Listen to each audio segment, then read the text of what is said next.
mga kapatid. Isang pinagpalang araw sa ating lahat, mga kapatid.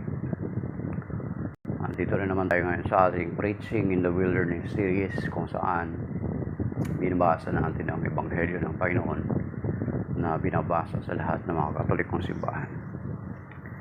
At sa araw na ito, pagpalain nawa tayo ng Panginoon, gabayan at nabayan.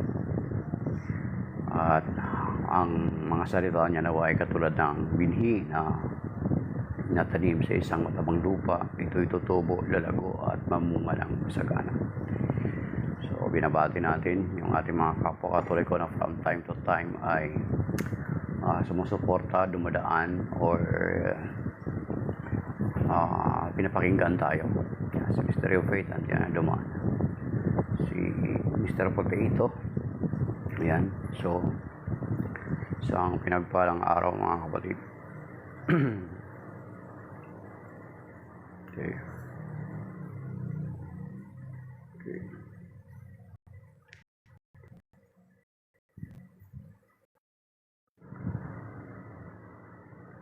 So, at sa araw na ito, inaangkin natin ang salita ng Panginoon sa 2 Corinthians chapter 10 verse 4 to 5 na nagsasabi, "For the weapon of our battle are not of flesh, but are enormously capable of destroying fortresses. We destroy arguments and every pretension raising itself against the knowledge of God, and taking every thought captive in obedience to Christ." So yan, mga kapatid. Okay, so kapiyastahan ngayon na the feast of the Transfiguration of the Lord. At ang ebanghelyo natin ay hinango galing sa Luke chapter 9 verses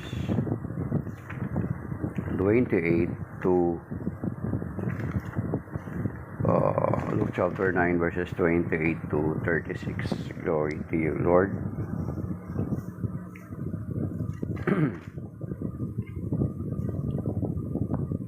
About 8 days after he said this, he took Peter, John, and James and went up the mountain to pray. While he was praying, his face changed in appearance, and his clothing became dazzling white. And behold, two men were conversing with him, Moses and Elijah, who appeared in glory and spoke of his exodus that he was going to accomplish in Jerusalem. Peter and his companions had been overcome by sleep, but becoming fully awake, they saw his glory and the two men standing with him. As they were about to part from him, Peter said to Jesus, "Master, it is good that we are here. Let us make 3 tents, one for you, one for Moses, and one for Elijah." But he did not know what he was saying. While he was still speaking, a cloud came and cast a shadow over them, and they became frightened when they entered the cloud. Then from the cloud came a voice that said, "This is my chosen son, listen to him." After the voice had spoken, Jesus was found alone. They fell silent and did not at that time tell anyone what they had seen. The Gospel of the Lord. Praise to you, Lord Jesus Christ. Ayan.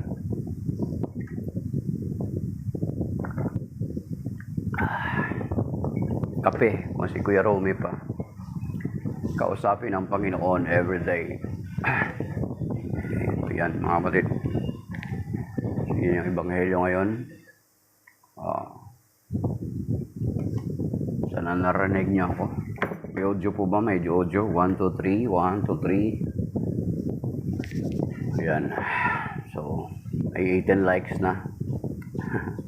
So, binabati din natin yung mga kahit hindi nagtatap ng screen, pero andyan, nakikinig sila sa atin. Okay?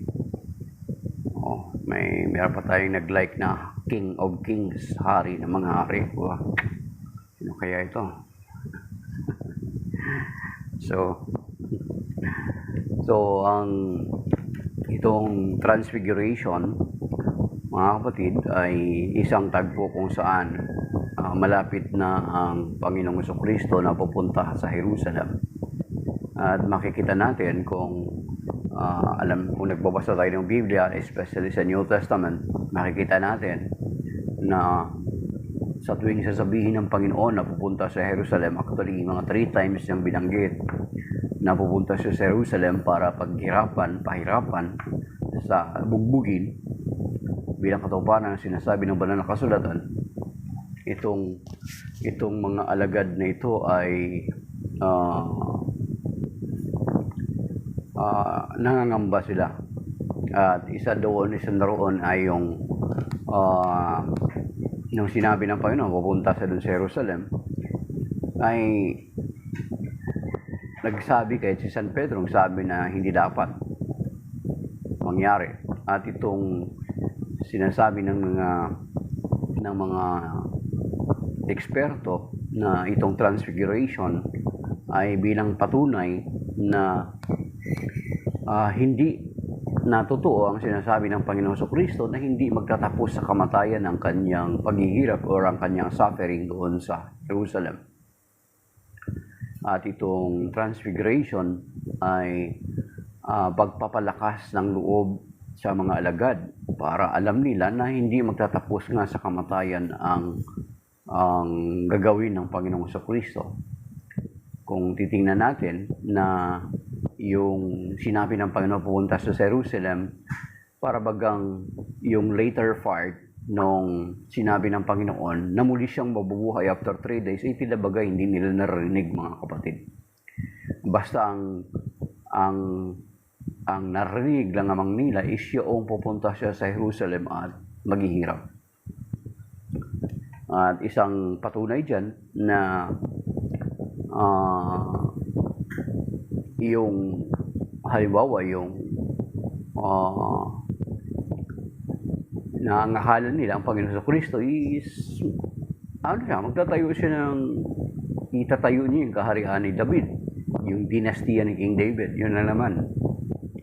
Kaya nga, diba sa Mark chapter 10 nandun yung pagtatalo-talo, and then dun sa Luke chapter 24 yung sina Cleopas papuntang Emmaus ay ang sabi ni Cleopas, ang sabi niya sa Panginoong Jesucristo, siya pa naman ang inaasahan namin. So they are expecting. So itong Transfiguration ay nangyari para palakasin ang kalooban ng mga alagad, para ipakita sa kanila na hindi magtatapos dito, mga kapatid.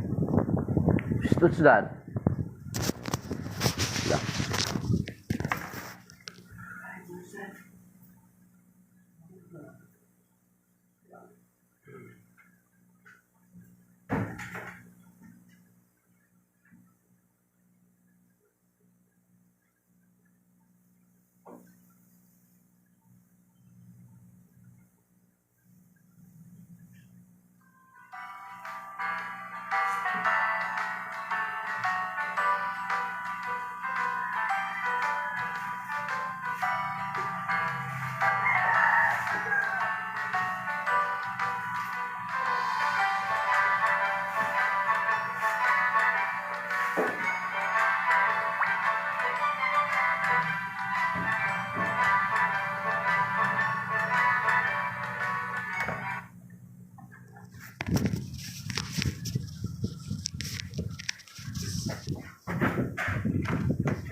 Okay. So,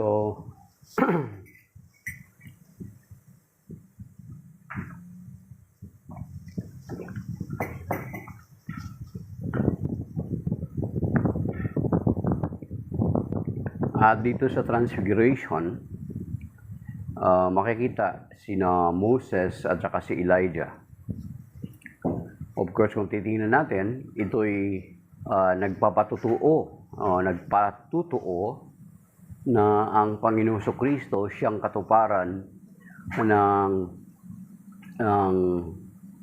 batas, the law, and the prophets. Siya yung katuparan ng kung ano ang naihula sa kautusan at sa mga propeta.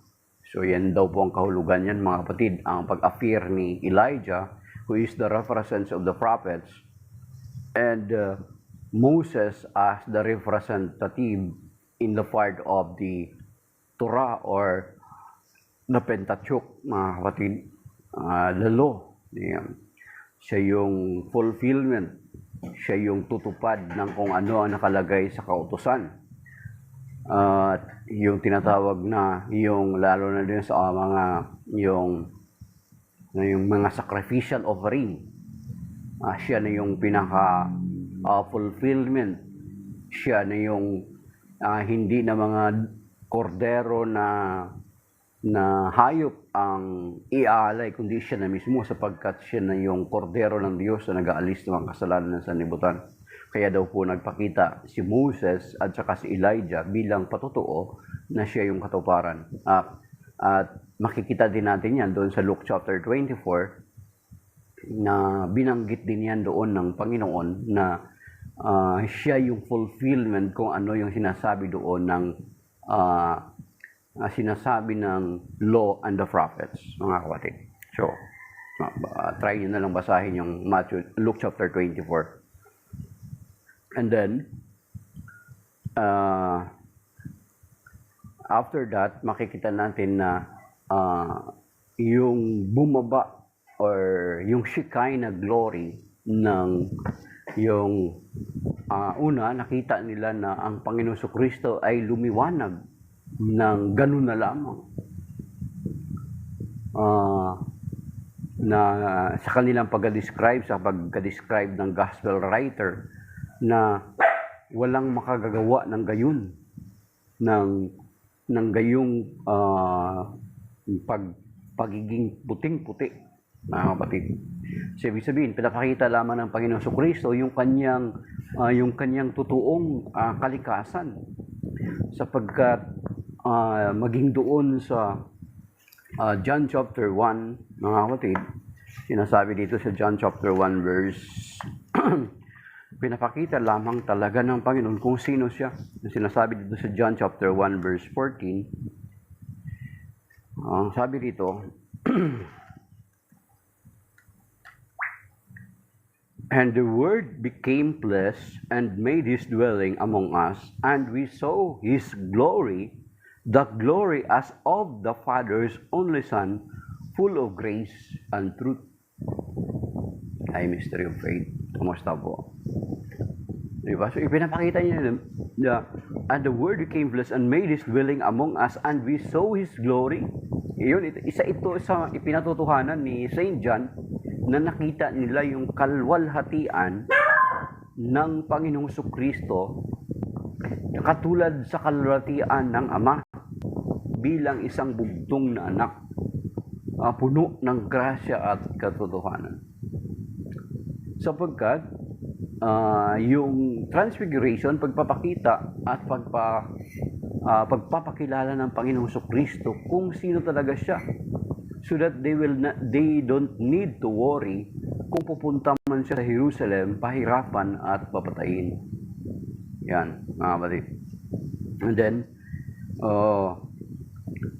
makikita naman natin na yung kaningningan na yun, yung Shekinah na yun ng Panginoon Kristo ay yun din yung nakita ni Saint Paul, the apostle, or ni Saulo doon sa road of Damascus, di ba?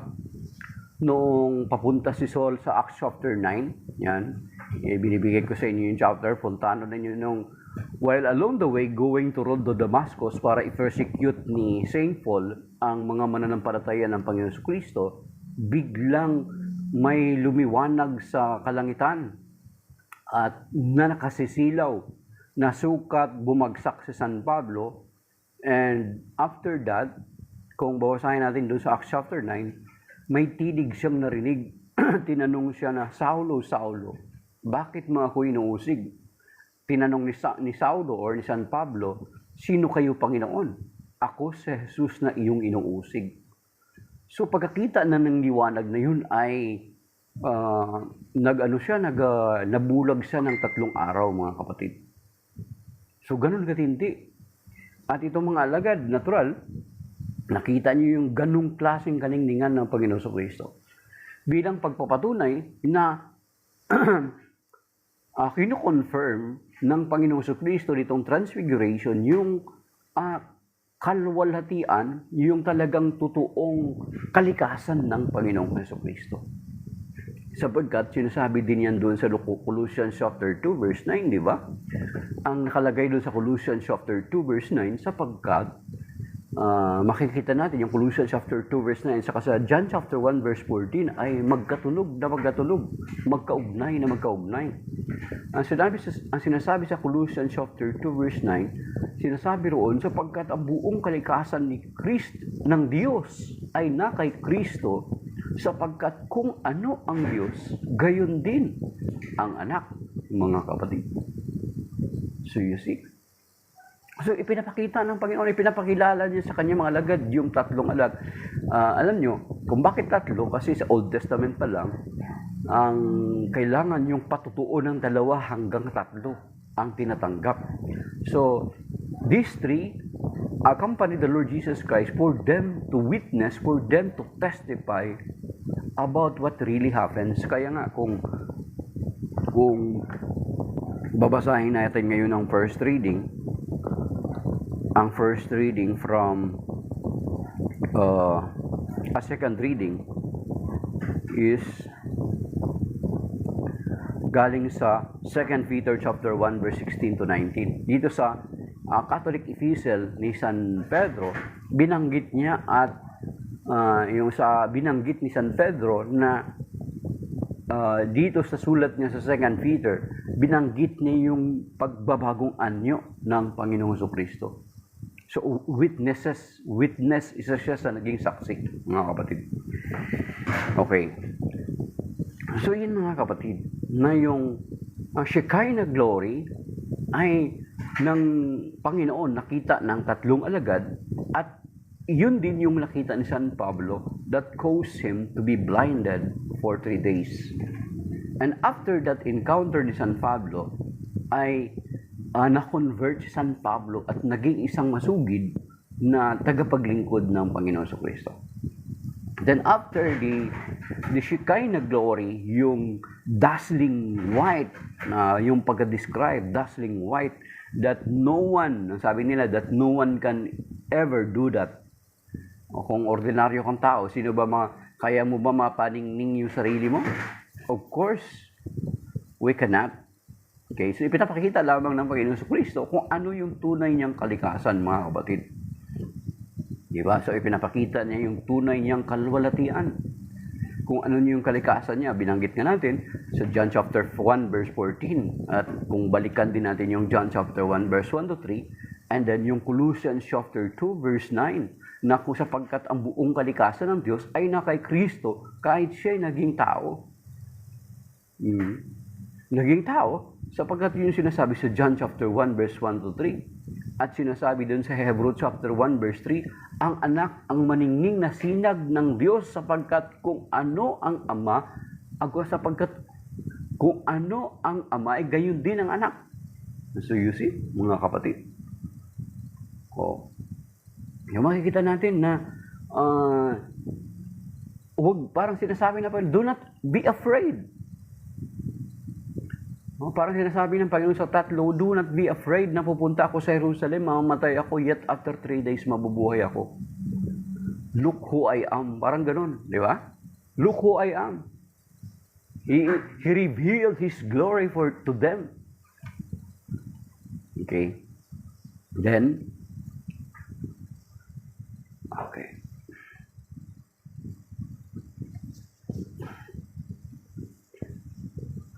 Then after that, may tinig na narinig, ang sabi, may tinig na narinig ang mga alagad. Ang sabi nito,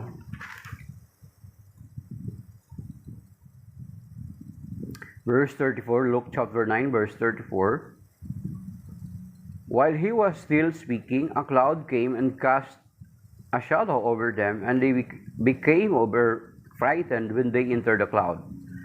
Then from the cloud came a voice that said, "This is my chosen son, listen to him." Ito ang hinirang kong anak, ito yung minamahal kong anak. Pakinggan ninyo siya.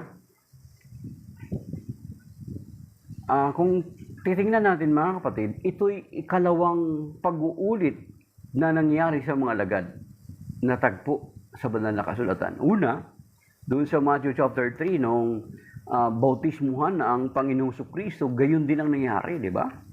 Doon sa Matthew chapter 3, nung binautismuhan sa ni Juan, ay merong kalapating bumaba na anyo ng Espiritu Santo sa anyong kalapati. At may tinig din na narinig, ito ang minamahal kong anak na lubos kong kinalulugdan, pakinggan ninyo sila. Yan. Ngayon, yung sinasabi sa mga kapatid, sa Matthew chapter 3, that is during the baptism. Okay.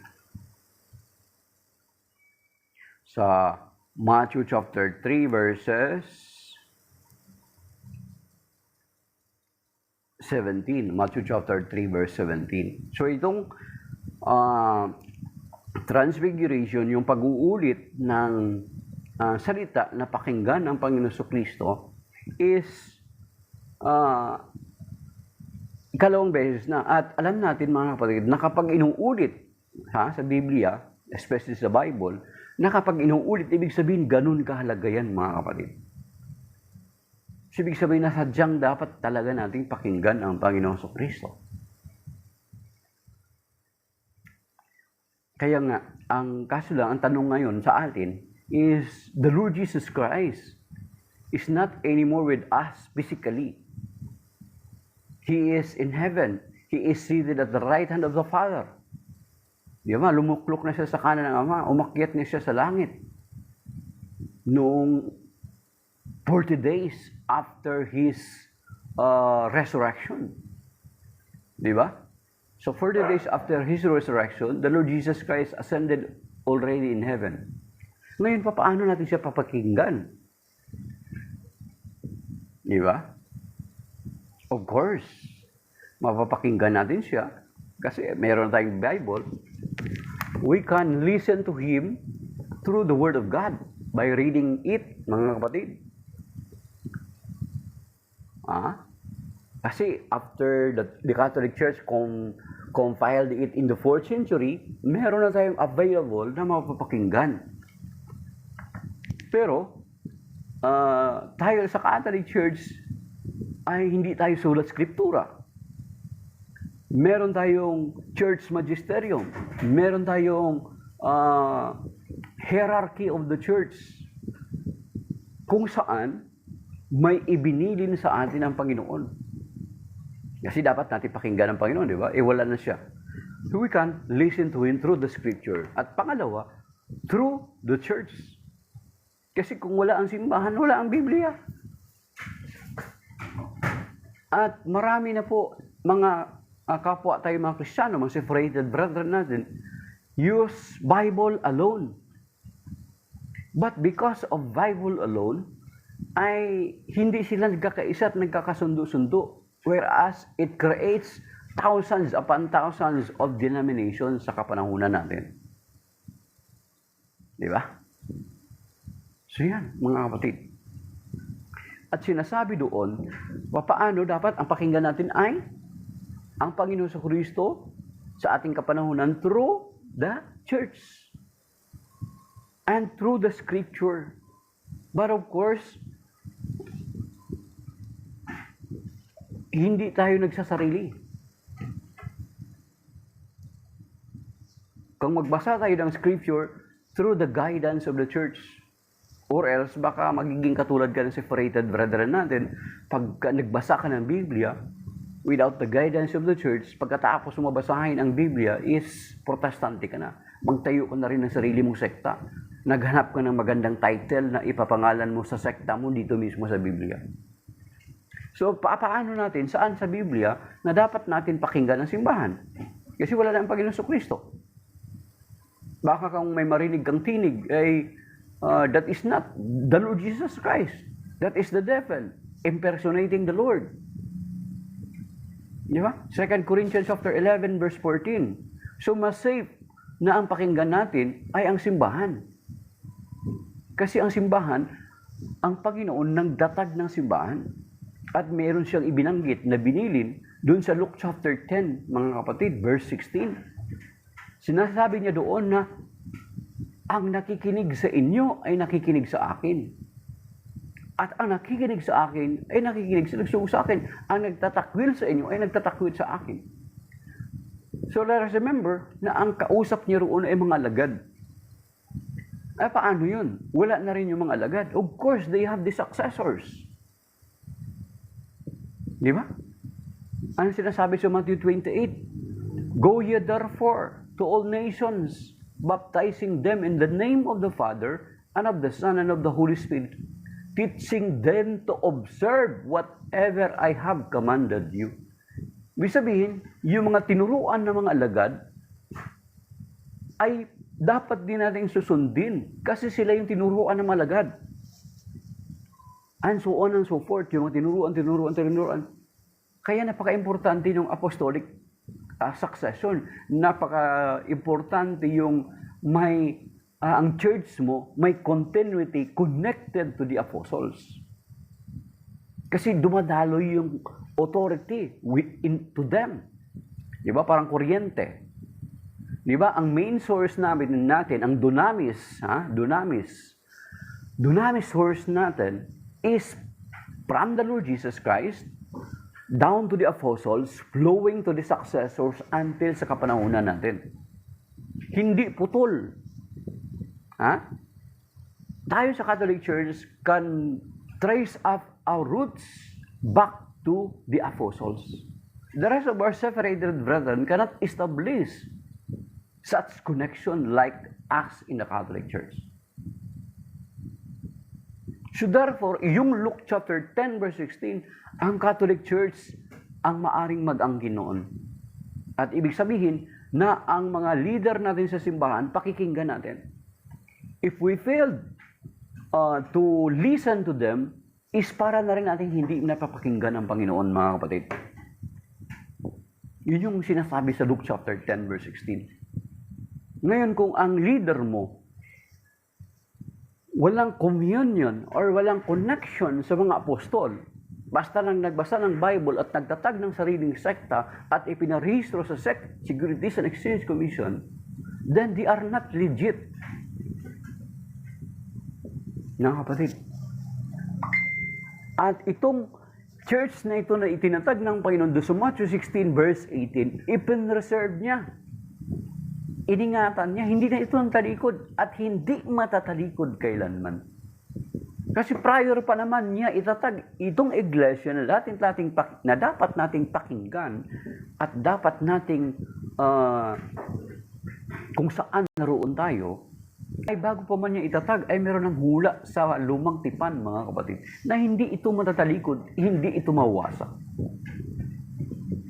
Yun sa Daniel chapter 2 verse 44. So therefore, since na hindi nawasak, we are aligned with the apostles, naka-connection, may connection ang iglesia natin sa mga apostol.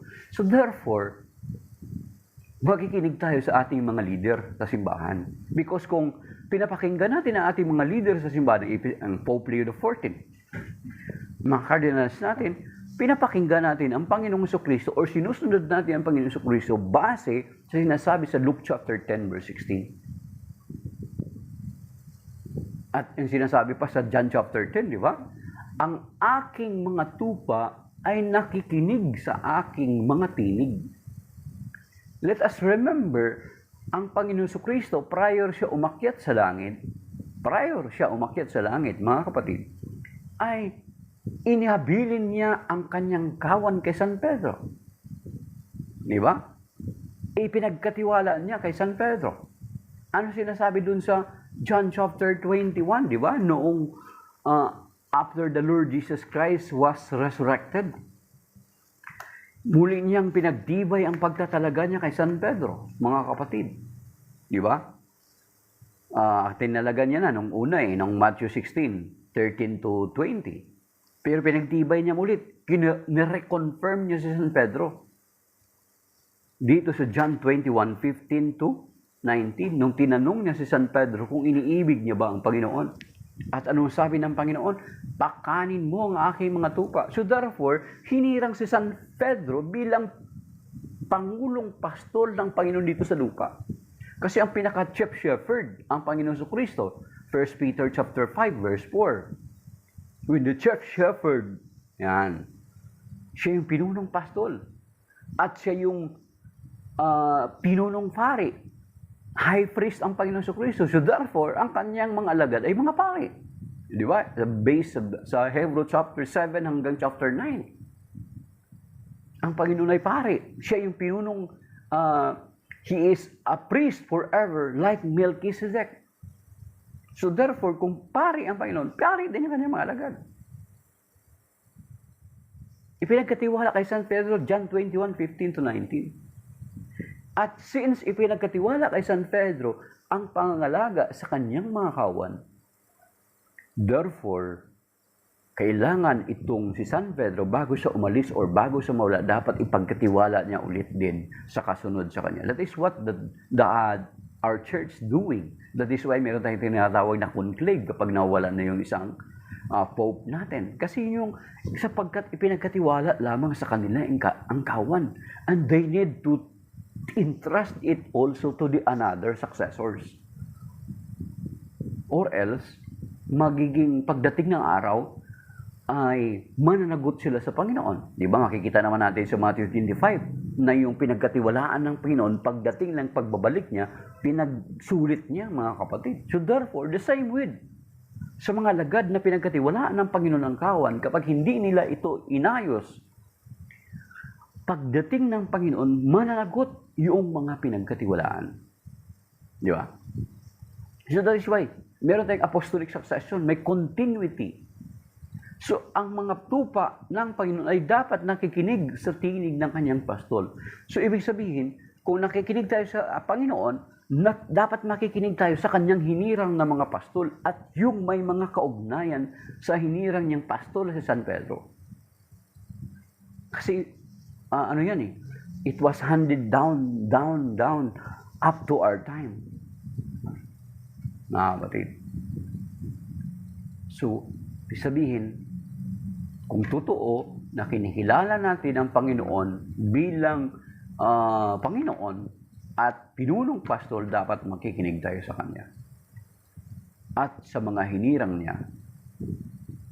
Kaya nga, kung ang simbahan mo or yung iglesia mong kinaaniban ay walang kaugnayan kay San Pedro, hindi kinikilala si San Pedro bilang unang pinuno ng iglesia ng Panginoon, then most possibly, mga kapatid, ikaw ay wala sa kawan ng Panginoon.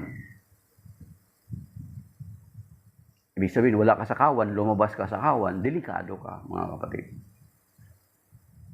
Okay? So, let us remember that the Lord Jesus Christ only have one flock.